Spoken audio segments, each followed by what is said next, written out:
Hi, welcome back to Think Psychology. So in the previous class we have discussed research methodologies, right? अब हम आज इस class में domains of cognitive psychology के बारे में डिस्कस करेंगे। ठीक है, ये पार्ट 2 है हमारे लेक्चर का। सो ये भी कंटिन्यूएशन होगा यूनिट 1 के जितने भी टॉपिक्स हैं, ठीक है, उसी का ही। तो डोमेन्स ऑफ कॉग्निटिव साइकोलॉजी क्या होते हैं डोमेन्स? इस टॉपिक में हम देखेंगे कि what are the different types of domains, है ना? और ये कौन से प्रिंसिपल्स हैं, इनके बारे में हम थोड़ा डिटेल में जानेंगे। ओके, सो देखिए हम डोमेन्स क्यों पढ़ते हैं? जैसे-जैसे कॉग्निटिव साइकोलॉजी आगे बढ़ रही है और जैसे-जैसे टाइम पास हो रहा है, राइट? ये जो डोमेन्स हैं, यहाँ से बहुत सारे इन्फॉर्मेशंस रिसर्च में लिए जा रहे हैं, ठीक है? ये कॉग्निटिव साइकोलॉजी के 12 डोमेन्स हैं, जिसके बारे में हम डिस्कस करेंगे इस टॉपिक में, इस लेक्चर में, ठीक है? तो चलिए हम एक-एक करके इन डोमेन्स के बारे में थोड़ा अंडरस्टैंड करते हैं। अ, ये जैसे कि आप यहाँ पे देख रहे हैं, ये एक चार्ट है जो आपके बुक में भी गिवन है, राइट? अ, टोटल 12 डोमेन्स है, 12 डोमेन्स यहाँ पे मेंशन्ड है, ठीक है? तो चलिए शुरू करते हैं। सबसे पहला डोमेन आता है कॉग्निटिव न्यूरोसाइंसेस। ये भी एक पार्ट है कॉग्निटिव साइकोलॉजी का, और जो सबसे पहला डोमेन हम अभी पढ़ने वाले हैं वो है कॉग्निटिव न्यूरोसाइंसेस। ठीक है, क्या कहता है cognitive neurosciences? Every part of the cognitive process from sensation to memory is supported by basic electrochemical processes taking place in the brain and nervous system. ठीक है, हमारे ब्रेन में अ, कुछ भी हो रहा है, वो सब कुछ हमारे ब्रेन से ही डिसाइड हो रहा है। नॉट जस्ट हमारे ब्रेन में, हमारे बॉडी में कुछ भी हो रहा है, वो सब कुछ हमारे ब्रेन से डिसाइड हो रहा है। हम जो सोचते हैं, हम जो फ़ील करते हैं, ठीक है? हमारे जो बिहेवियर्स हैं, वो सब कुछ कौन डिसाइड कर रहा है? हमारा ब्रेन डिसाइड कर रहा है। और ब्रेन में क्या हो रहा है?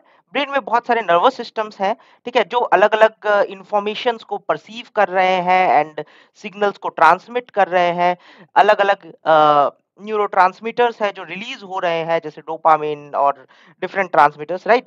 हम आगे पढ़ेंगे, ठीक है, आने वाले क्लासेस में। बट ये जो इवेंट्स हो रहे हैं हमारे ब्रेन में, ये हमारी एक्टिविटीज को डिफाइन कर रहे हैं, राइट? तो जो कुछ भी हो रहा है वो हमारे ब्रेन ही कंट्रोल कर रहा है, वो हमारा ब्रेन का पार्ट ही कंट्रोल कर रहा है। Different parts, different nervous systems, ठीक है, न्यूरॉन्स हो गए और जितने भी इलेक्ट्रो केमिकल ट्रांसमीटर्स हो गए, ये सब हमें गाइड कर रहे हैं। सो कॉग्निटिव न्यूरोसाइंसेस में भी हम यही पढ़ते हैं, हमारे ब्रेन में क्या क्या इवेंट हो रहे हैं। देखिए, जैसे जैसे साइकोलॉजी आगे बढ़ती गई, ठीक है? डॉक्टर्स जो थे, जो न्यूरोलॉजिस्ट्स थे, वो कॉग्निटिव साइंसेस की हेल्प लेने लग गए, राइट? कि ये थॉट क्यों आ रहा है, इसके पीछे रीज़न क्या है? एंड जो कॉग्निटिव साइकोलॉजिस्ट थे, वो न्यूरो साइंटिस्ट्स की भी हेल्प लेने लग गए, बिकॉज़ ये थॉट आने के पीछे क्या रीज़न है, क्या ब्रेन में एक्टिविटीज़ हो रही है, कौन से केमिकल्स रिलीज़ हो रहे हैं, राइट? ये भी जानना ज़रूरी था। तो कॉग्निटिव न्यूरो साइंसेस में हम इन सब की ही स्टडी करते हैं। देखिए, यहाँ पे लिखा हुआ है ना, study of them is called as cognitive neurosciences. ठीक है, तो ये जो ब्रेन में इवेंट्स हो रहे हैं, ब्रेन में केमिकल्स रिलीज होते हैं, राइट? ब्रेन में ट्रांसमिशंस हो रहे हैं, ठीक है? कौन सा पार्ट ऑफ ब्रेन किस टाइप के फंक्शंस लेने के लिए एक्टिव हो रहा है ना? वो हम इस कॉग्निटिव न्यूरोसाइंसेस में स्टडी करते हैं। अगेन मैं बोल रहा हूँ, ये एक इंट्रोडक्टरी चैप्टर है, ठीक है? तो यहाँ पे हमने बस एक डोमेन के बारे में ब्रीफ में पढ़ लिया, राइट? अब हम आगे चलते हैं, हम देखते हैं नेक्स्ट डोमेन, जो हमारा सेकंड डोमेन है, व्हिच इज परसेप्शन। देखिए, ये जो यहाँ पे मैंने नोट्स लिखा रखे हैं, ये जो पॉइंट्स हैं, ये पॉइंट्स मैंने बुक से ही निकाले हैं, ठीक है? बहुत डीप स्टडी करके उसमें से जो इम्पोर्टेंट पॉइंट्स हैं, क्रक्स पॉइंट्स हैं, उसको मैंने यहाँ पे रखा हुआ है। अगर आपको लगता है कि कोई पॉइंट इम्पोर्टेंट है and it may be helpful for your exam, आप इसको नोट डाउन कर सकते हैं। एंड आई थिंक ये domains in cognitive psychology is a very important question. सीधा-सीधा 10 मार्क्स में ये क्वेश्चन आता है कि what are the 12 domains of cognitive psychology, ठीक है? सो इट इज़ गुड कि आप इसको एटलीस्ट इन 12 डोमेन्स को आप मेमोराइज़ कर लीजिए, ठीक है? ओके, चलिए सेकंड डोमेन देखते हैं, वो है परसेप्शन। अगेन बहुत इंपॉर्टेंट टॉपिक साइकोलॉजी का। परसेप्शन क्या होता है? कोई भी चीजें हम अपने सेंसेस से रिसीव करते हैं, राइट? हमारे सेंसेस जैसे कि आईज, ईयर्स, टंग, स्किन, है ना? जो 5 सेंसेस होते हैं हमारे बॉडी के, उनसे हम इंफॉर्मेशंस को रिसीव करते हैं। वो हमारे रिसेप्टर्स होते हैं, ठीक है? अब वो रिसेप्टर्स जो होते हैं, वो सब कुछ सारे सिग्नल्स जो है हमारे ब्रेन पे भेजते हैं। अब उन सिग्नल्स को हम कैसे परसीव करते हैं, कैसे रिसीव करते हैं और उससे हम क्या मतलब निकालते हैं, वो हमारा परसेप्शन होता है। देखिए, ये यहाँ पे एक डेफिनेशन लिखा हुआ है, the branch of psychology directly involved with the detection and interpretation of sensory stimuli is perception, है ना? As you can see here, a perfect line, the branch of psychology directly involved with the detection and interpretation of sensory stimulus is perception. Detection and interpretation, हम कोई भी senses को कैसे detect करते हैं, कैसे उसको इंटरप्रिटेट करते हैं, सिर्फ डिटेक्ट करना ही पार्ट नहीं है। परसेप्शन में इंटरप्रिटेशन भी एक बहुत इंपॉर्टेंट पार्ट हो जाता है। जैसे मैंने यहाँ पे एक एग्जांपल दे रखा है। आपने कोई अच्छी-सी कोई एक केक का आपको स्मेल आया, बहुत मस्त स्मेल है, ठीक है? अब ये जो स्मेल है ये आपके नोज़ तक गया या आपने जो भी चीज़ देखी वो आपके आईज़ तक गया, राइट? आपने उसको अगर टेस्ट किया तो आपके टंग ने भी उसको टेस्ट किया और उसके फ्लेवर को फ़ील किया, ठीक है? और आपने जब टच किया तो उसको पता चला वो केक जो है वो सॉफ्ट है ना? बहुत ज़्यादा सॉफ्ट है एंड फ्लेवरी है एंड बहुत टेस्टी है। सो ये सारा कुछ जो सिग्नल्स आपको मिला, ठीक है? अब ये सिग्नल्स जो है आपके ब्रेन पे एक साथ पहुँचेगा एंड ब्रेन इसको एनालाइज़ करेगा, इंटरप्रिटेट करेगा, ठीक है? कि ये क्या फ्लेवर था, राइट? सो ये जो होता है ये हमारा परसेप्शन होता है। सो परसेप्शन में आप डाउट नहीं होना चाहिए, परसेप्शन समझ में आ गया क्या होता है, ठीक है? Sensitivity of the human organism to sensory signals and more important to cognitive psychology of the way we interpret sensory signal, ठीक है? हमारे कोई भी ह्यूमन ऑर्गेनिज्म का, नॉट जस्ट ह्यूमन्स, कोई भी एनिमल्स को आप देख लीजिए, वो जो सेंसरी सिग्नल्स को उसको रिसीव करना एंड देन उसको इंटरप्रिटेट करना, ठीक है? ये हमारा परसेप्शन होता है। हम उसको किस तरह से इंटरप्रिटेट करते हैं। इंटरप्रिटेट कर लेंगे, जैसा भी सिग्नल आ रहा है उसको हम उस तरीके से इंटरप्रिटेट करेंगे, वो हमारा परसेप्शन होता है। अब इसमें भी बहुत सारी चीज़ें रिस्पॉन्सिबल होती है, लाइक हमारे experiences and all of that, जो हम आने वाले टाइम पे पढ़ेंगे। ओके, सो परसेप्शन हो गया फर्स्ट सेकंड डोमेन, राइट? अब चलिए थर्ड डोमेन की तरफ चलते हैं, जो है हमारा पैटर्न रिकॉग्निशन। ना पैटर्न रिकॉग्निशन क्या है? देखिए, हम जो एनवायरनमेंट से स्टिमुलस ले रहे हैं, राइट? उसका कुछ ना कुछ मीनिंग होता है। वो एक पैटर्न के फॉर्म में हमारे ब्रेन में कुछ ना कुछ इंफॉर्मेशन हमें देता है, ठीक है? हमारे अंदर कोई इमोशंस जनरेट करता है, कोई फीलिंग जनरेट करता है। कैसे? Environmental stimuli rarely are perceived as a signal sensory events. They usually are perceived as a part of a more meaningful pattern. देखिए, हम कोई भी इंफॉर्मेशन को जस्ट सेंसरी स्टिमुलस की तरह ही नहीं ले लेते हैं कि आपने कोई चीज देखा, कोई चीज सुना, कोई चीज फील किया या कोई चीज टेस्ट किया या स्मेल किया, ठीक है? ये आपके माइंड में बस एक सेंसरी स्टिमुलस की तरह ही नहीं आता है, उसकी वजह से आपके माइंड में कई सारे इमोशंस जनरेट होते हैं, है ना? उसके वजह से हमारे माइंड में एक पैटर्न बनता है जो कुछ ना कुछ इवेंट्स को डिकोड कर रहा होता है, ठीक है? कैसे? Let's see from this example, यहाँ पे आपको क्रॉसेस दिख रहे हैं, राइट?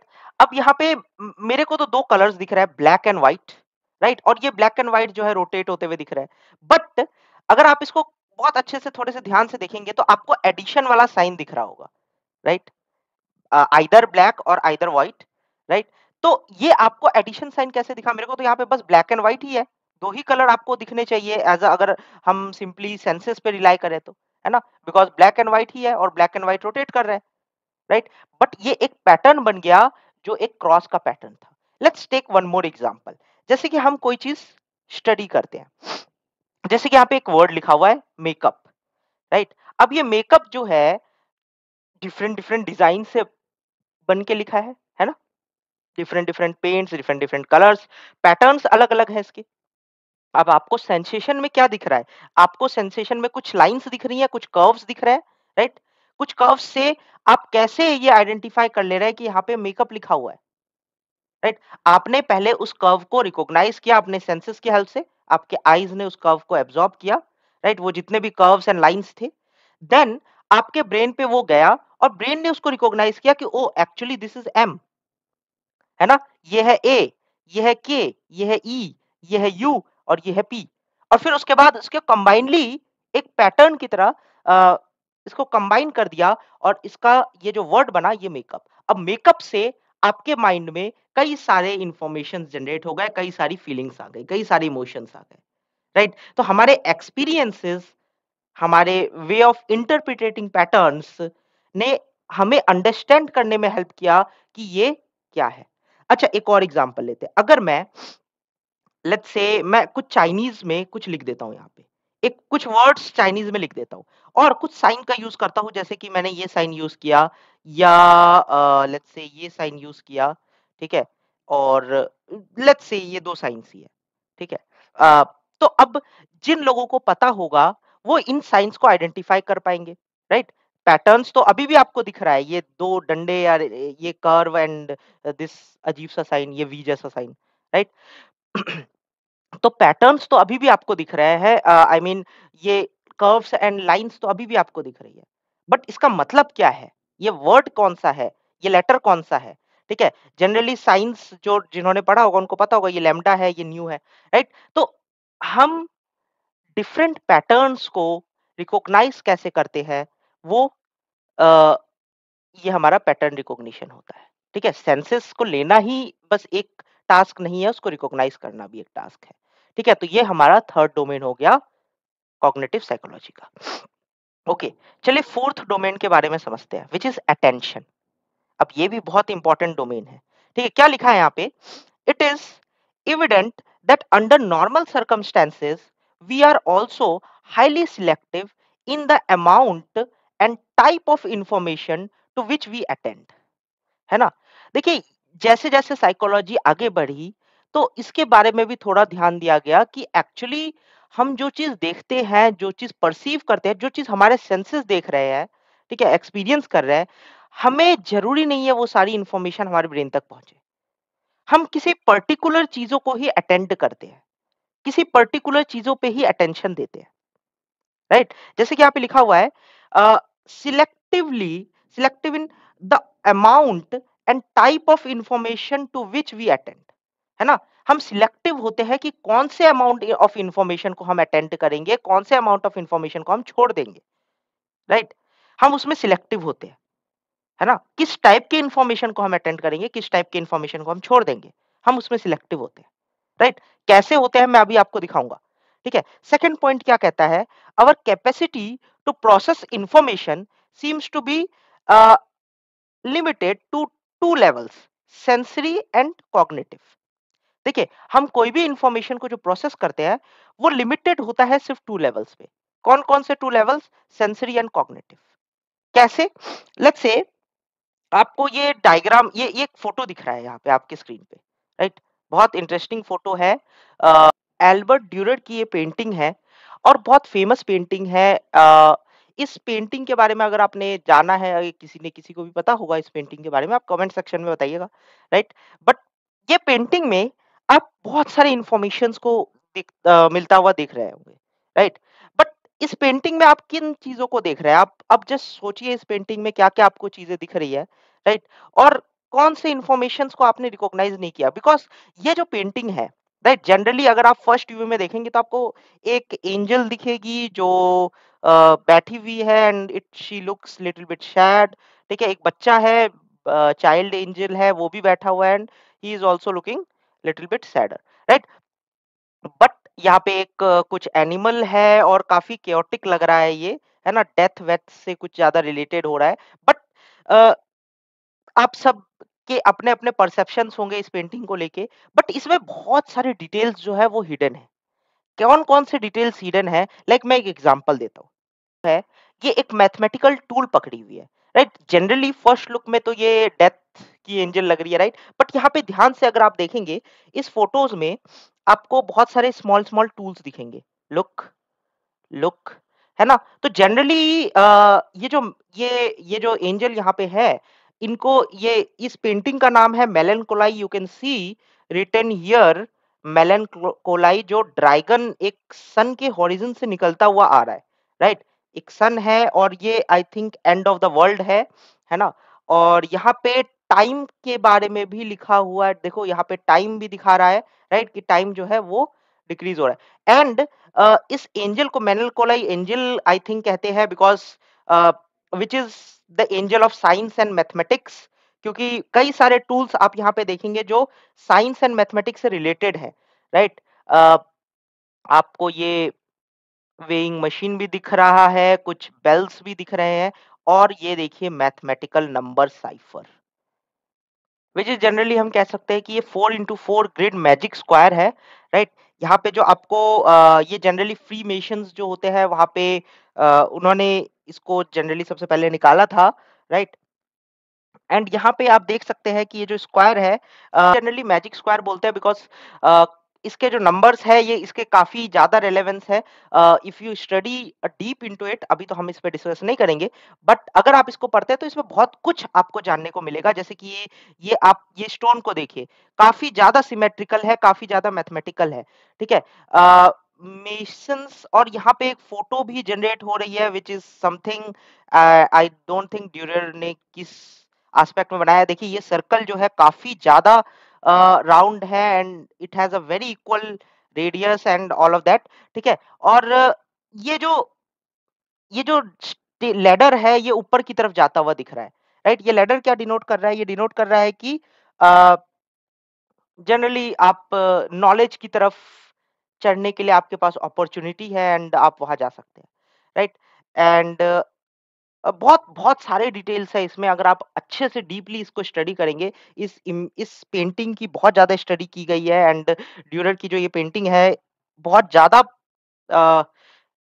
पॉपुलर है बिकॉज़ बहुत सारे इन्फॉर्मेशंस, बहुत सारे डिटेल्स को इसमें इनपुट किया गया है। सो देखिए, फर्स्ट लुक में ये पेंटिंग अच्छी लग रही थी, right? Angel and all of that, ठीक है? थोड़ी-सी डार्कर लग रही थी, बट अगर आप इसको डिटेल में देखेंगे, आप इसको अंडरस्टैंड करने की कोशिश करेंगे, तो उसमें बहुत सारी इन्फॉर्मेशंस है, राइट? तो अगेन वही सारी बात आ जाती है आपके अटेंशन पे। आप कितना अटेंशन देते हैं किसी भी इन्फॉर्मेशन को।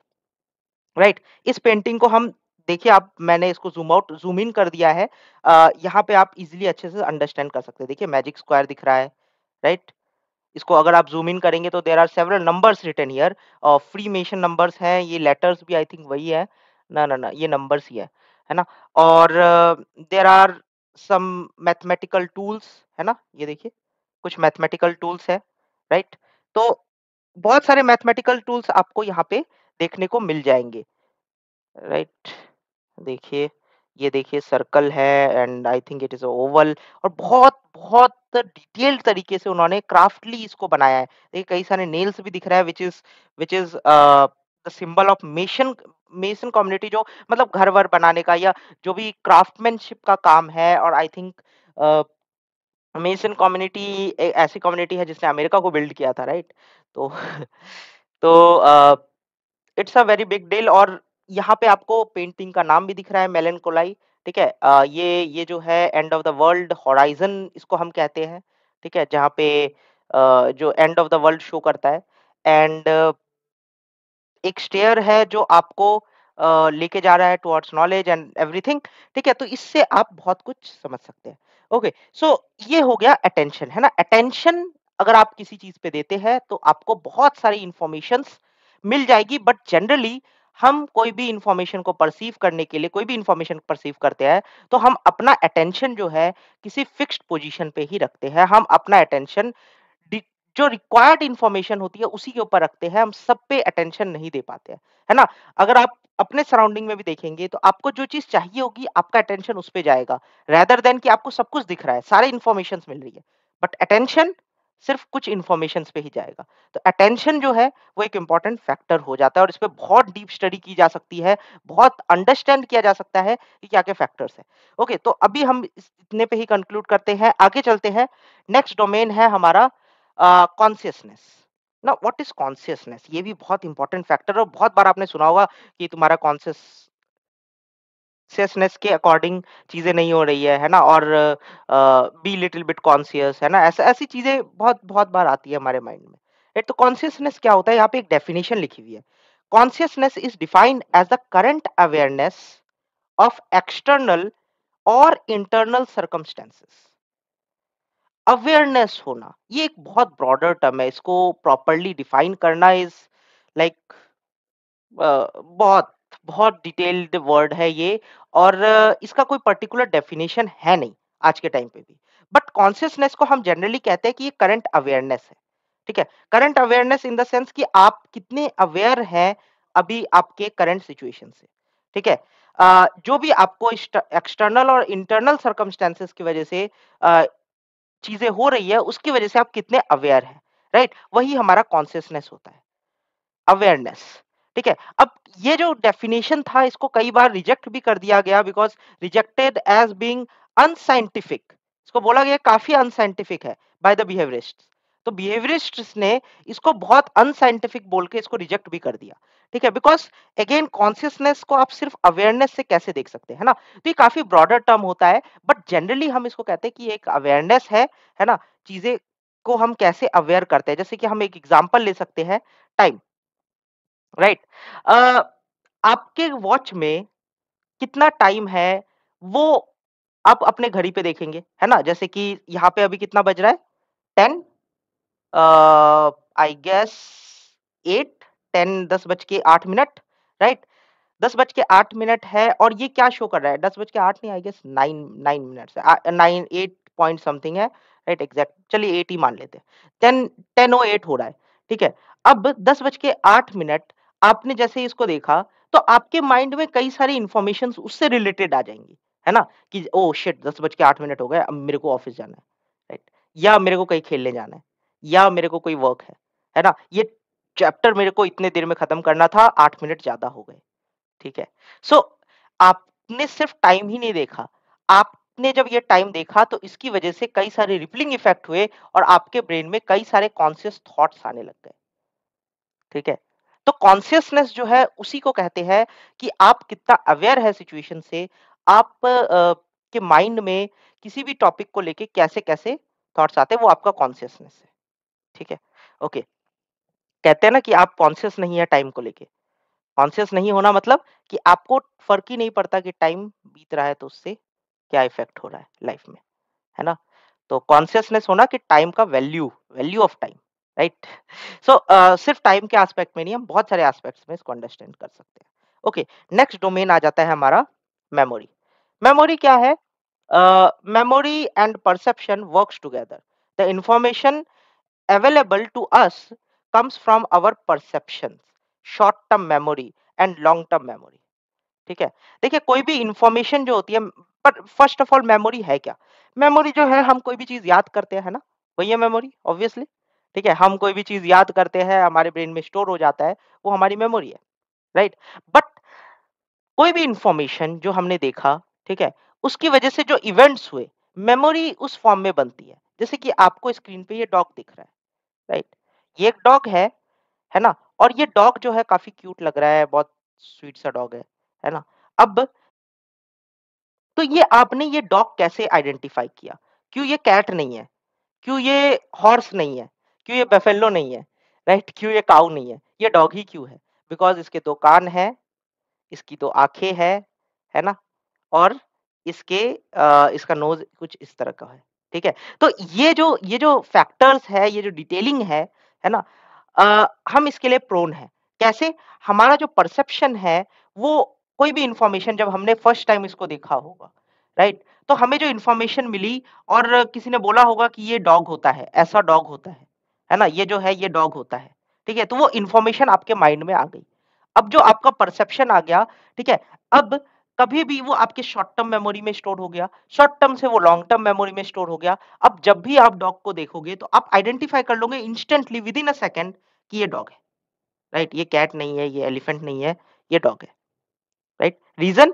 क्योंकि रीज़न आपका जो इन्फॉर्मेशन है वो आपके मेमोरी में स्टोर हो चुका है, ठीक है? और वो लॉन्ग टर्म तक रहेगा या शॉर्ट टर्म तक रहेगा वो डिपेंड करता है, बट वो स्टोर हो चुका है एंड फर्दर जब आपको रिक्वायरमेंट होगी तो आप उस मेमोरी से गो थ्रू हो सकते हो, राइट? समझ में आ गया? ये हो गया हमारा डोमेन। नेक्स्ट आता है रिप्रेजेंटेशन ऑफ नॉलेज। ये नेक्स्ट डोमेन है जो हम अंडरस्टैंड करते हैं, यानी नॉलेज को हम किस तरीके से रिप्रेजेंट करते हैं। देखिए यहाँ पे क्या होता है, how information is symbolized and combined with the things stored in the brain. अब आपने मेमोरी में तो स्टोर कर लिया, चीजों को स्टोर कर लिया, बट कैसे स्टोर किया? अब यहाँ पे आपके एक्सपीरियंसेस, आपके फीलिंग्स, आपके थॉट्स वो एक फैक्टर क्रिएट करते हैं। कैसे? जैसे कि this part of cognition has two aspects, the conceptual representation of knowledge in mind and the way the brain stores and processes the information, the conceptual representation of knowledge in mind। जैसे कि मैं आपको एक photo दिखाता हूँ ये एक animal का ना, आप सबने देखते ही बता दिया होगा ये तो डॉग है ना? यानी आपके माइंड में डॉग को लेके कॉन्सेप्ट क्लियर है।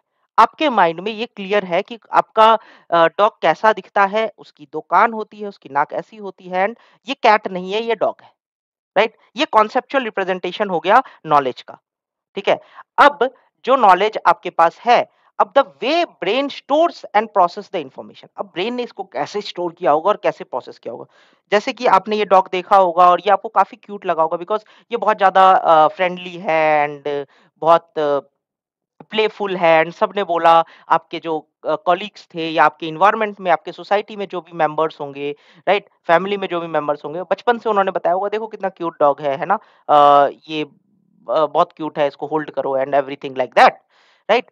बट अगर मैं नेक्स्ट फोटो आपको शो करूँ, कितना डेंजरस लग रहा है, राइट? अब ये डेंजरस क्यों लग रहा है? ये भी तो डॉग ही है ना? देखते ही आपने ये भी बता दिया कि ये भी डॉग है, बट इससे आप डरोगे। इसको होल्ड करने से 2 बार सोचोगे, राइट? क्यों? क्योंकि आपके जो एक्सपीरियंसेस हैं, है ना? इसको लेके, आपने इस इन्फॉर्मेशन को कैसे प्रोसेस किया अपने माइंड में, राइट? वो एक बहुत बड़ा फैक्टर बन गया। कैसे कि जैसे मान लीजिए बचपन में आप जब इस डॉग के पास गए होगे, हो क्या पता ये भी फ्रेंडली हो, राइट? बट आपके फैमिली मेंबर से बोला, दूर हट जाओ, काट लेगा, है ना? काफ़ी डेंजरस लग रहा है, काट लेगा। राइट? तो बचपन से आपके ब्रेन में ये डाला गया कि ये डॉग जो है ये काटने वाला है एंड आप उस डॉग से डरने लग गए, राइट? जनरली ये ज़रूरी नहीं है कि ये डरावना हो और क्या कहते हैं आपको काट ही लेगा, राइट? सारे डॉग्स नहीं होते और ज़रूरी नहीं है कि ये जो आपने प्रीवियस डॉग देखा ये आपको नहीं काटेगा, ठीक है? तो बट आपके माइंड में ये परसेप्शन बना हुआ है कि ये डॉग जो है वो डरावना है। ऐसी ऐसी चीज़ें हमारे साथ बहुत होती है, राइट? हम किसी को भी किसी भी तरीके से जज कर लेते हैं, है ना? वो डिपेंड करता है हमारे एक्सपीरियंसेस उसके साथ कैसे रहे हैं। फॉर एग्ज़ाम्पल स्नेक, देखते ही कितना डरावना लग रहा है ना? ओह गॉड! कितने लोग तो क्रीप आउट हो गए होंगे कि भाई क्या दिखा दिया, है ना? राइट? तो ये स्नेक है। अब ये देखते ही आप क्यों डर गए? क्या पता हम में से मैक्सिमम लोगों ने स्नेक को रियली नहीं देखा होगा या कभी-कभार एनकाउंटर हुआ होगा, बट देखते ही हमें डर लग जाता है, राइट? क्यों? देखते ही हमें लग जाता है कि एक एक अजीब-सी फीलिंग आ जाती है हमारे माइंड में। क्यों? राइट? इस स्नेक ने आपको कभी आपके लाइफ टाइम में कभी हार्म नहीं किया आपको। है ना? या शायद किया हो कुछ लोगों को, बट आप कई सारे लोग इससे कभी एनकाउंटर भी नहीं हुए होंगे स्नेक से, बट फिर भी डर लगता है। क्यों? कई सारे लोग कभी शेर से एनकाउंटर नहीं होंगे, फिर भी डर लगता है शेर के नाम से। ओह शेर! शेर छोड़ दूँगा तेरे पीछे। क्यों? बचपन से आपको ये बताया गया है कि शेर इज़ अ डेंजरस थिंग, है ना? बचपन से आपके कॉन्शियसनेस में ये डाला गया है कि स्नेक जो होता है वो एक डेंजरस थिंग है, ये आपको काट लेगा, ये पॉइज़नस है, इसके पास मत जाना।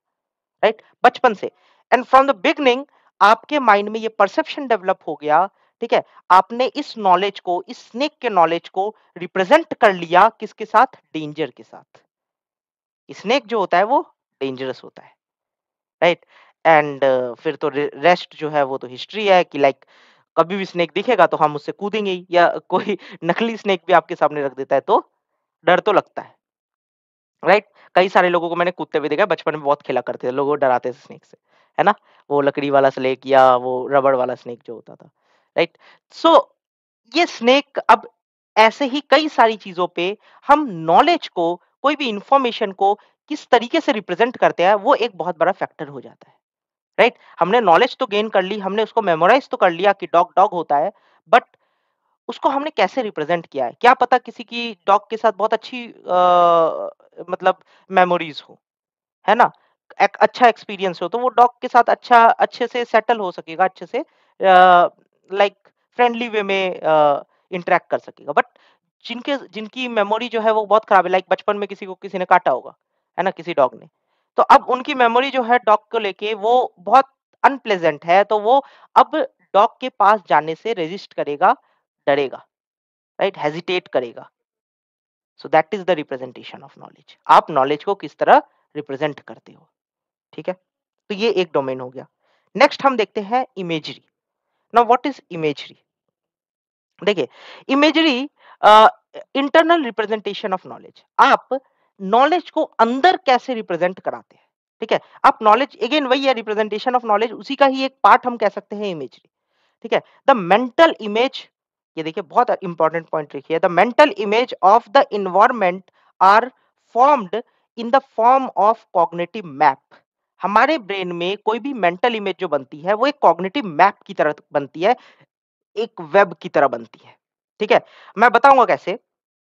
A type of internal representation of just a posted buildings, streets, street science या स्पॉटलाइट्स एंड सो ऑन, ठीक है। तो यानी जो हमारा इंटरनल इमेजरी है वो इन एस्पेक्ट्स को लेके कैसी बनी हुई है, राइट। देखिए, हम कोई भी इंफॉर्मेशन, कोई भी नॉलेज हम एक्वायर करते हैं तो हम अपने ब्रेन में उसको कहीं ना कहीं किसी वेब में किसी के साथ रिलेट करते हैं, ठीक है। जैसे मैं अभी आपको इमेजरी बता रहा हूं तो आप इसको प्रीवियस डोमेन के साथ रिलेट कर रहे होंगे, या आप अपने कोई एक्सपीरियंसेस का के साथ इसको इंटरलिंक कर रहे होंगे। देखिए, हम कोई भी नॉलेज एक्वायर करते हैं वो लॉन्ग टर्म में तभी रहेगा जब हम उसको किसी के साथ इंटरलिंक कर दें, हम उसको इमेजरी फॉर्म में किसी के साथ इंटरलिंक कर दें। ब्रेन तभी ज्यादा अच्छे से उसको स्टोर कर सकता है। फॉर एग्जाम्पल, आपने कोई अच्छा सा एक स्मेल किया, right, let's say rose flower का आपको एक स्मेल आया, है ना। अब वो जो रोज फ्लावर है वो अगेन, आप, मैंने जब बोला कि आपको रोज फ्लावर का स्मेल आया तो आपके माइंड में एक पिक्चर आ गई रोज की, राइट, रेड कलर का वो रोज जिसकी वो स्मेल, राइट। और उससे कई सारे इमोशंस जनरेट हो गए कि ओ, वो मेरे घर पे आता था, मेरे घर के बगीचे में आता था, है ना, मेरे घर के गार्डन में आता था, राइट। ये, और उससे फिर घर वाली फीलिंग आने लग गई, फिर घर याद आने लग गया, राइट। सो नाउ ये जो फीलिंग्स आ रही है ना, ये जो माइंड में एक के बाद एक के बाद एक के बाद एक थॉट्स आ रहे हैं, ये कैसे आ रहे हैं? क्योंकि आपका जो नॉलेज है वो एक दूसरे के साथ इंटरलिंक है, ठीक है। एक दूसरे के साथ इंटरलिंक है इमेजेस के फॉर्म में, जो आपको अलग अलग तरीके से चीजों को मेमोराइज करने में हेल्प करता है, ठीक है। ये देखिए, यहाँ पे एक नॉलेज का पूरा वेब बना हुआ है, ठीक है, और इसी फॉर्म में हम इंफॉर्मेशन को कलेक्ट करते हैं और इंफॉर्मेशन को रिकॉग्नाइज करते हैं। जैसे पिकनिक, पिकनिक से याद आ गया, ओ यस, ऐसा होता था पिकनिक, है ना। और फिर उसके बाद क्या कहते हैं, ऐसे खेलते थे हम वहाँ पे, है ना, हम ऐसे घूमने जाते थे, राइट। एंड हमने रिवर राफ्टिंग की पिकनिक में, ठीक है, और बहुत सारे इवेंट्स जो भी है, ठीक है, फ्लोरा फाउना और ऑल ऑफ द थिंग्स, ठीक है। तो इससे बहुत सारे इंफॉर्मेशंस आपके ब्रेन में जनरेट होने लग गए एक सिंपल थॉट से, है ना, एक सिंपल वर्ड से, पिकनिक, राइट। कैसे? सो ये जो है, ये काफी ज्यादा एक दूसरे से इंटरलिंक होते हैं। हमारा ब्रेन जो है इमेजेस के फॉर्म में और मैप्स के फॉर्म में, ब्रेन मैप्स के फॉर्म में चीजों को याद रखता है। तो कोई भी आपने देखा होगा, कभी भी चीज, कभी भी किसी भी चीज को आप मेमोराइज करने की कोशिश करते हैं तो आप ब्रेन में भी एक मैप फॉर्म करते हैं, आप उसको किसी के साथ एसोसिएट करते हैं। मैंने याद करिए फर्स्ट एग्जांपल जब आपको दिया था, जब हम रिसर्च में जब कॉग्निटिव साइकोलॉजी हम कर रहे थे, राइट, वहां पे मैंने बोला था कि आपको किसी फ्रेंड ने नंबर दिया, उनको ज्यादा याद रहेगा जब जिन्होंने उन नंबर्स को किसी और चीज के साथ एसोसिएट कर दिया होगा, राइट। लेकिन जैसे कि अ, 999 है तो 999 इज इन द सेंस कि 999, और 999 मेरे फ्रेंड का भी नंबर है और ये मेरे फ्रेंड का नंबर याद है। ऐसे करके उसने नंबर्स को याद रखा होगा और वो नंबर लॉन्ग टाइम तक याद रहेगा क्योंकि उसने क्या किया, उसको माइंड मैप के साथ अटैच कर दिया, ठीक है। तो दैट इज योर इमेजरी। चलिए, नेक्स्ट डोमेन के बारे में समझते हैं, which is language. And language is a very important part of cognitive psychology, क्योंकि देखिए लैंग्वेज को हम किस तरह अंडरस्टैंड करते हैं, लैंग्वेज के पीछे क्या प्रिंसिपल्स हैं, वो अगर हम अंडरस्टैंड कर ले तो हम लैंग्वेज क्यों इंपॉर्टेंट है, क्या, कौन सा रोल प्ले करता है हमारी लाइफ में, वो भी हम समझ सकेंगे। आई थिंक आप सबको आइडिया तो होगा ही लैंग्वेज कितना इंपॉर्टेंट है, और साइकोलॉजी के लिए भी लैंग्वेज बहुत इंपॉर्टेंट है। Language is the principal means by which we acquired and express knowledge. Thus, the study of how language is used is a central concern of cognitive psychology. देखिए यहाँ पे जैसे फर्स्ट लाइन यहाँ पे लिखी हुई है, language is the principal means by which we acquire and express knowledge. Without language आप नॉलेज को एक्वायर कर सकते हैं कि आपको बचपन में बताया गया कि वो डॉग है, राइट? वो जो नॉलेज आपको मिला कि ऐसा होता है डॉग, ये तो आपको आपके लैंग्वेज में ही बताया गया ना। विदाउट लैंग्वेज आप आप उस नॉलेज को एक्वायर कर पाते क्या? नहीं, राइट? लैंग्वेज जो होता है नॉलेज को एक्वायर करने में और उसको प्रोसेस करने में बहुत ज़्यादा हेल्प करता है, ठीक है? और अपने लैंग्वेज, अपने नॉलेज को एक्सप्रेस करने में भी बहुत ज़्यादा हेल्प करता है, राइट? कैसे? आप सोचिए, लैंग्वेज का जो रोल है ये बहुत पहले से, अभी तो हमारे पास बहुत सिस्टमैटिक वे में बहुत डिफरेंट टाइप्स ऑफ लैंग्वेजेस है, राइट? बट पहले के टाइम पे जब लैंग्वेजेस नहीं थी, पहले भी लोग कन्वे करते होंगे, राइट? डिफरेंट वे में कन्वे करते थे, ड्राइंग्स के हेल्प से कन्वे करते थे। सोचिए वो टाइम कितना डिफिकल्ट रहा होगा, ठीक है? लोगों ने लैंग्वेज डेवलप करना शुरू किया, ठीक है? एक दूसरे से कम्युनिकेट करना शुरू किया और वो जो कम्युनिकेशन, वे ऑफ कम्युनिकेशन था, वो नॉलेज को एक जनरेशन से दूसरे जनरेशन या नॉलेज को एक पर्सन से दूसरे पर्सन तक पहुंचाने में हेल्प किया, राइट? तो नॉलेज एक्सप्रेस करना और उसको स्टोर करना, ठीक है, ये लैंग्वेज का सबसे इंपॉर्टेंट एस्पेक्ट है, इसीलिए हम इसको कॉग्निटिव साइकोलॉजी में पढ़ते हैं। विदाउट लैंग्वेज हम नॉलेज को एक्वायर कर ही नहीं सकते, राइट? आप कहीं देख लीजिए, मुझे नहीं लगता कोई ऐसा एग्जाम्पल है, अगर आपके माइंड में कोई ऐसा एग्जाम्पल है तो कमेंट सेक्शन में लिखिएगा, बट मेरे को नहीं लगता ऐसा कोई एग्जाम्पल है जहाँ पे without knowledge, without language, right, आप किसी भी नॉलेज को एक्वायर कर सकते हैं, राइट?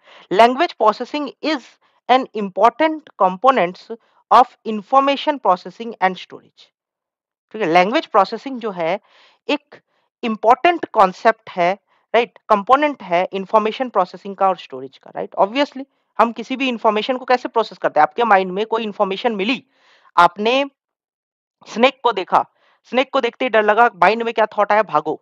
अब ये जो भागो वर्ड है, ये भी तो एक लैंग्वेज ही है, राइट? तो इन्फॉर्मेशन को प्रोसेस करने के लिए भी और उसको स्टोर करने के लिए भी तो लैंग्वेज चाहिए ना। लैंग्वेज जो है एक बहुत इंपॉर्टेंट रोल प्ले करता है। Language also influence perception, fundamental aspects of cognition. Perception को इन्फ्लुएंस करता है और फंडामेंटल एस्पेक्ट्स को भी इन्फ्लुएंस करता है कॉग्निशन का। आप ही सोचिए, विदाउट लैंग्वेज हम डिफरेंट एस्पेक्ट्स कॉग्निशन के एक्सप्रेस कर पाते क्या, या उसको थिंक कर पाते क्या? राइट? नहीं कर पाते, राइट? हमारे जो परसेप्शंस है, क्या वो इन्फ्लुएंस हो पाते क्या?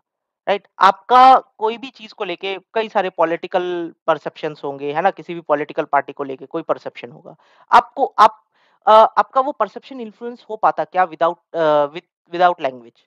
राइट? लैंग्वेज है तभी तो आपका कोई भी परसेप्शन जो है वो इन्फ्लुएंस हो पा रहा है ना, राइट? कोई भी इंफॉर्मेशन जो आपको मिल रही है, आप उसको एसेस कर पा रहे हो ना। तो लैंग्वेज जो है एक बहुत इंपॉर्टेंट रोल प्ले करता है हमारे एनी मतलब इंफॉर्मेशन रिसीविंग एंड प्रोसेसिंग में, इसीलिए हम इसको कॉग्निटिव साइकोलॉजी में पढ़ते हैं। ये इसको हम और डिटेल में पढ़ेंगे जब हम आगे की यूनिट्स में जाएंगे, बट फॉर नाउ ये समझ लीजिए कि ये बहुत इंपॉर्टेंट टॉपिक है, बहुत इंपॉर्टेंट डोमेन है कॉग्निटिव साइकोलॉजी का। ओके, नेक्स्ट डोमेन पे आ जाता है डेवलपमेंटल साइकोलॉजी। डेवलपमेंटल साइकोलॉजी उसके बारे में बात करता है कि हमारा जो साइकोलॉजी है, साइकी है, वो कैसे डेवलप हो रहा है, राइट? जैसे जैसे हम बड़े होते जाते हैं, हम में मैच्योरिटी आती जाती है, ऐसे वर्ड्स आपने सुने होंगे, है ना? और ये फैक्ट भी है, राइट? हमारा ब्रेन जो है वो डेवलप हो रहा है, और डेवलपमेंटल साइकोलॉजी में भी हम यही अंडरस्टैंड करते हैं कि फ्रॉम द इनिशियल स्टेजेस हमारा ब्रेन किस तरीके से डेवलप होता है और किस लेवल पे डेवलप होता है। कई सारे लोगों को देखा होगा आपने जो बहुत लाइक चाइल्डिश होते हैं, एंड कई छोटे-छोटे कॉन्सेप्ट्स को भी अंडरस्टैंड करने में प्रॉब्लम होती है, बिकॉज़ उनका चाइल्डहुड डेवलपमेंट जो है वो बहुत लो हुआ, राइट? और एडल्ट फिर उसके बाद प्रॉब्लम्स आती है उसके एडल्टहुड में। जिनका चाइल्डहुड डेवलपमेंट बहुत अच्छा होता है, उनका एडल्टहुड में बहुत स्मूथली वो एक्सेस कर पाते हैं और सर्वाइव कर पाते हैं, राइट? बिकॉज़ इसीलिए to to better our experiences of childhood development, है ना, हम ये टॉपिक को पढ़ते हैं। देखिए यहाँ पे क्या लिखा हुआ है, developmental psychology is a type of psychological study which greatly expand our understanding of how cognitive structures develop. अलग अलग कॉग्निटिव स्ट्रक्चर्स कैसे डेवलप होते हैं ड्यूरिंग द टाइम बीइंग, ठीक है? As adult We all lived through childhood and adolescence, and we share experiences with all members of our species. Right. जैसे जैसे हम बड़े होते गए, अभी जो आप एडल्ट हो, राइट, आपने ये एक्सपीरियंस किया होगा कि आपके चाइल्डहुड में कैसे कैसे आप मैच्योर हुए, राइट, और कैसे कैसे आप अभी आपका जो एडल्टहुड है वो कैसे शेप आउट हुआ, राइट। ये सब कुछ होता है आपके चाइल्डहुड से और आपके प्रेजेंट इन्वायरमेंट्स की वजह से, जो इफेक्ट करता है आपके चाइल्डहुड पे, आपके कॉग्निटिव डेवलपमेंट पे। ठीक है, ये टॉपिक हम मोर ब्रॉडली बहुत डिटेल में पढ़ेंगे, एंड इवन हम इसको हमारा जो ब्लॉक 2 है लाइफ स्पैन साइकोलॉजी, वहां पे हम और अच्छे से पढ़ने वाले हैं। ठीक है, लेकिन हम इसको कॉग्निटिव साइकोलॉजी में पढ़ते हैं बिकॉज ये ये बहुत इंपॉर्टेंट रोल प्ले करता है हमारे साइकोलॉजी के डेवलपमेंट में, राइट, हमारे कॉग्निटिव एस्पेक्ट्स के डेवलपमेंट में। ठीक है, तो इसको भी हम इस कॉग्निटिव साइकोलॉजी में पढ़ेंगे in the upcoming units. Okay, next domain की बात करते हैं, थिंकिंग एंड कॉन्सेप्ट फॉर्मुलेशन। देखिए, हम कोई भी चीज सोचते कैसे हैं और हम कोई भी चीज का कॉन्सेप्ट कैसे फॉर्मुलेट करते हैं, उसके बारे में भी हमें समझना जरूरी होता है। देखिए यहाँ पे क्या लिखा हुआ है, thinking is a crown joule of cognition. है ना, सोचना, किसी के बारे में विचार करना, है ना, वो एक क्राउन जूल है कॉग्निशन का। कॉग्निशन आपका डेवलप होता है जब आप किसी चीज को लेके थिंक करते हो, है ना। इसीलिए कहते हैं ना कि थिंकिंग को कभी स्टॉप नहीं करना चाहिए, हर चीज के बारे में थिंक करो। ठीक है, इसलिए मेरे चैनल का भी नाम है थिंक साइकोलॉजी, है ना। सोचना, सोचना बहुत इंपॉर्टेंट रोल प्ले करता है। Thinking is the process by which a new mental representation is formed through the transformation of information. ठीक है, ये एक प्रोसेस है जहां पे मेंटल नए नए मेंटल रिप्रेजेंटेशंस बनते हैं। ठीक है, कोई भी इंफॉर्मेशन के ट्रांसफॉर्मेशन की वजह से आपको आपको कोई भी इंफॉर्मेशन मिली, लेकिन आपने उसको किस तरह से थिंक किया, आपने उसको किस तरह से अपने माइंड मैप में डेवलप किया और एक वेब बनाया और कहाँ पे उसको पुट किया। ठीक है, आपको इंफॉर्मेशन मिलती है कि किसी पॉलिटिशियन ने किसी को किल कर दिया, राइट, ऐसा इन्फॉर्मेशन मिल रहा है ना? अब आप पे डिपेंड करता है, आपके वे ऑफ थिंकिंग पे डिपेंड करेगा कि आप उसको किस तरह से लेते हैं, पॉजिटिव या नेगेटिव, राइट? किल करना अच्छी बात है या नहीं है? किस रीज़न से किल किया? अब यहाँ पे ये भी फैक्टर आ जाता है, क्या पता वो पॉलिटिशियन अपनी सेल्फ डिफेंस में किसी को अपना सेल्फ डिफेंस कर रहा हो, राइट? कि कोई उसको मारने आ रहा है, अब उसके पास और कोई ऑप्शन नहीं है, तो क्या करेगा फिर वो? राइट? तो यहाँ पे आपको हर एस्पेक्ट को देखना पड़ता है, किसी भी सिचुएशन को, कोई भी इन्फॉर्मेशन को जस्ट एज़ इट इज़ नहीं ले लेना पड़ता है, राइट? उस इन्फॉर्मेशन को आपको थिंक करना पड़ता है, और क्या ये सही था, राइट? क्या ये स्टेप सही था? और अगर सही था तो कैसे सही था? तो दैट इज़ योर थिंकिंग, है ना? या गलत था तो कैसे गलत था? That is your way of thinking, ठीक है? तो थिंकिंग से आप कोई भी इन्फॉर्मेशन को ट्रांसफॉर्म कर सकते हैं, फॉर्मुलेट कर सकते हैं। Okay, an ability to think and form concepts is an important aspect of cognition. हमारी एबिलिटी किसी भी चीज को सोचने की और एक कॉन्सेप्ट को फॉर्मुलेट करने की, ये कॉग्निशन का एक इंपॉर्टेंट एस्पेक्ट है। ठीक है, कॉग्निशन तभी डेवलप होता है जब हम किसी भी चीज को, कोई भी इंफॉर्मेशन जो हमें मिलती है, उसको हम सोचते हैं, उसको थिंक करते हैं, उस पर विचार करते हैं, राइट। और जब हम किसी भी चीज पे थिंक करेंगे, तो वो इंफॉर्मेशन जो है एक कॉग्निशन में डेवलप होने लग जाती है, और आपको किसी भी चीज का, किसी भी टॉपिक का, किसी भी कॉन्सेप्ट का एक कॉग्निशन डेवलप हो जाता है आपके माइंड में। ठीक है, similar concepts help in understanding and processing of information. ऐसे ही कॉन्सेप्ट, आपको कोई भी इंफॉर्मेशन मिल रहे हैं तो उसको अंडरस्टैंड करने में और उसको फॉर्मुलेट करने में, जैसे कि अ, अगर आपने ये साइकोलॉजी पहले नहीं पढ़ी होती और इसके बारे में समझा नहीं होता, राइट, तो आपको मैं अभी जो बता रहा हूं वो नहीं समझ में आ रहा होता, राइट। तो ये सारी चीजें जो आप समझ पा रहे हो, ये इसीलिए समझ पा रहे हो क्योंकि आपका कॉन्सेप्ट डेवलप्ड है, और आप और कॉन्सेप्ट डेवलप कर पा रहे हो, तभी हम, अभी मैं ये चीजें इसीलिए बता रहा हूं क्योंकि हम जब आगे वाले टॉपिक्स में जाएंगे, तो वहां पे हम इसके बारे में और डिटेल में अंडरस्टैंड करेंगे, तो वहां पे ये जो बेसिक कॉन्सेप्ट्स थे, इसका अंडरस्टैंडिंग होना जरूरी है, राइट। तो इसके लिए भी आप थिंकिंग कर रहे होगे, आई होप, एंड आप अपने माइंड में इन चीजों के बारे में सोच रहे होगे, राइट, कि कोई भी इवेंट कैसे होता है, कैसे थिंकिंग जो है एक कॉन्सेप्ट फॉर्मुलेशन में हेल्प करता है।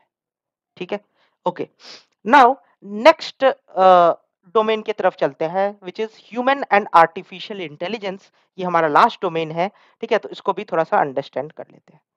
देखिए एज़ अ ह्यूमन काफ़ी इंटेलिजेंट बीइंग है, राइट? कहते हैं ना, human is the most intelligent organism in this planet, है ना? इस प्लैनेट पे ह्यूमन्स जो है सबसे ज़्यादा इंटेलिजेंट ऑर्गेनिज्म है, राइट? तो ये अगर हम ह्यूमन इंटेलिजेंट इंडिविजुअल्स हैं, तो हमारी ability to acquire, recall and use of knowledge की वजह से ही हम इंटेलिजेंट बने हैं। To understand concrete and abstract concept and the relationship among the objects and ideas, है ना? इसी की वजह से हम इंटेलिजेंट बने हैं, राइट? किसी भी कॉन्सेप्ट्स को अंडरस्टैंड कर सकने का एबिलिटी, है ना? उस एब्स्ट्रैक्ट कॉन्सेप्ट्स को एनालाइज़ करने की एबिलिटी, उसके बीच में रिलेशनशिप्स बनाने की एबिलिटी, ठीक है? डिफरेंट इन्फॉर्मेशंस के बीच में एक रिलेशनशिप डेवलप करने की एबिलिटीज़ और आइडियाज़ जनरेट करने की एबिलिटीज़ की वजह से हम क्या कहते हैं, मोस्ट इंटेलिजेंट ह्यूमन बीइंग बने हैं, right? To understand a language, एक भाषा समझने की एबिलिटी, इसकी वजह से भी हम इंटेलिजेंट ह्यूमन बीइंग बने हैं, right? To follow instructions, instructions को फॉलो करने की वजह से भी हम एक इंटेलिजेंट ह्यूमन बीइंग बने हैं। हम इंटेलिजेंट इसीलिए है क्योंकि हम इंस्ट्रक्शंस को फॉलो कर सकते हैं, हम लैंग्वेज को अंडरस्टैंड कर सकते हैं, right? To convert verbal descriptions into actions, है ना? वर्बल डिस्क्रिप्शंस को हम एक्शंस में कन्वर्ट करने की एबिलिटी हमारे अंदर है। मैं अगर बोलूंगा कि आप आपके सामने रखी हुई बोतल को पिक करो, आप वो एक्शन करोगे, राइट? तो वर्बल डिस्क्रिप्शन को एक्शन में कन्वर्ट करने की एबिलिटी जो है वो हमें इंटेलिजेंट बनाती है। And to behave according to this rule, right? इस ये जो रूल्स हैं इसके अकॉर्डिंग बिहेव करने की एबिलिटी भी हमें इंटेलिजेंट बनाती है। आप कोई ऑर्गेनिज्म देख लीजिए, उनमें इनमें से कोई कैपेबिलिटी होगी क्या? बहुत रेयर कैपेबिलिटीज ही होंगी जो कुछ-कुछ ऑर्गेनिजम्स में आपको अकॉर्डिंगली दिखती होंगी, right? But as it is सारी कैपेबिलिटीज आपको सिर्फ ह्यूमन में ही दिखेंगी। And to use knowledge in a meaningful way, right? जो हम नॉलेज एक्वायर करते हैं उसको मीनिंगफुल वे में कैसे यूज़ करते हैं, ठीक है? वो ह्यूमन ही कर सकता है। आई डोंट थिंक ऐसा कोई ऑर्गेनिज्म है जो इन सारी चीज़ों को एक साथ कर सकता है। अगर वो कर सक रहा है तो दैट मीन्स वो एक ह्यूमन है। ठीक है? सो अब आर्टिफिशियल इंटेलिजेंस में हम क्या करते हैं, देखिए ये तो हमारी ह्यूमन इंटेलिजेंस की बात हो गई। लेकिन जब हम आर्टिफिशियल इंटेलिजेंस की बात करते हैं, तो वहाँ पे भी हम इन सारे फैक्टर्स को ही देखते हैं। और हम ऐसी मशीन्स, ऐसे स्टिम्युलेशंस, ऐसे अ, इंफ्रास्ट्रक्चर को डेवलप करने की कोशिश करते हैं, जो इन सारे फंक्शंस को कर सके। राइट? आजकल कई सारे मशीन्स का हम यूज़ करते हैं ताकि जो ह्यूमन्स की तरह ही ये सारी एक्टिविटीज़ जो अभी हमने देखा है ना, एक्वायर, रिकॉल, अंडरस्टैंड नॉलेज, ठीक है? अंडरस्टैंड कॉन्सेप्ट, एक्सट्रैक्ट कॉन्सेप्ट, ठीक है? Relationship among objects and ideas, ये सारी चीज़ें मशीन्स कर सके। जैसे एलेक्सा आ गई है ना? डिफरेंट एआईज़ आ गए, आर्टिफिशियल इंटेलिजेंस की हम बात करते हैं। तो उनमें ये सारी कैपेबिलिटीज़ होनी चाहिए, तो इट मीन्स कि वो ह्यूमनिस्टिक इंटेलिजेंस के बराबर तक पहुँच पा रहे हैं, राइट? और हम तो कहते हैं कि लाइक बहुत सारे मूवीज़ अगर आपने देखे होंगे हॉलीवुड, बॉलीवुड, राइट? रोबोट्स जो है उसमें ब्रेन आ जाएगा, है ना? आई रोबोट्स अगर आपने देखा होगा, राइट? तो ब्रेन आ जाएगा and they will destroy everything और ऑल ऑफ दिस, राइट? तो वो बहुत आगे की बात है, बट ये सारी चीज़ें जो है हम डेवलप करने की कोशिश कर रहे हैं अपने सिमुलेशंस में भी, है ना? अपने आर्टिफिशियल इंटेलिजेंस टेक्निक्स में भी, टेक्नोलॉजीज़ में भी, राइट? एलेक्सा हो गया, गूगल हो गया, है ना? एक्को डॉट हो गया एंड ऑल ऑफ दिस, ठीक है? ये सारी क्या है? ये सारे आर्टिफिशियल इंटेलिजेंस ही है। अब 5G आया है तो 5G में बहुत ज़्यादा अभी शोर मचा था कि 5G जो होगा this will be the game changer, है ना? एंड आर्टिफिशियल इंटेलिजेंस यहाँ पे बहुत ज़्यादा यूज़ होगा एंड हमारे हर वर्क में आर्टिफिशियल इंटेलिजेंस यूज़ होगा। सो कैसे डेवलप होगा जब उसमें ये सारी कैपेबिलिटी आएगी, राइट? तो हम कोशिश कर रहे हैं कि हमारे जो मशीन्स हैं, हमारे कंप्यूटर्स हैं, उनमें भी ये कैपेबिलिटी आए, राइट? तो ये जो है ये टोटल 12 डोमेन्स हमने डिस्कस कर लिए, ठीक है? और ये 12 डोमेन्स जो हैं क्या होते हैं, इनके बारे में ही हम इस कॉग्निटिव साइकोलॉजी में पूरे डिटेल में पढ़ेंगे। ठीक है? एक-एक करके हम इन डोमेन्स के बारे में अंडरस्टैंड करेंगे, कैसे हम चीज़ों को करते हैं, है ना? कौन-सा डोमेन कहाँ इफ़ेक्टिव है, हम इसके बारे में इस पूरे टॉपिक में डिस्कस करेंगे कॉग्निटिव साइकोलॉजी, एमबीपीसी 001, राइट? ब्लॉक 1, 2, 3, ये चारों में हम इन्हीं चीज़ों के बारे में डिस्कस करने वाले हैं, ठीक है? सो आज अ, इतना ही, right? For different domains. So चलिए आज हम कंक्लूड करते हैं। अभी नेक्स्ट क्लास में हम हिस्ट्री के बारे में अंडरस्टैंड करेंगे। व्हाट वर द हिस्ट्रीज, है ना? कैसे डेवलप हुआ cognitive psychology and all of that. So if you are enjoying the show and if you want to appreciate the efforts, right, do subscribe and like the channel and do write some comments. Okay, so that's it for today. कल मिलते हैं with new topic.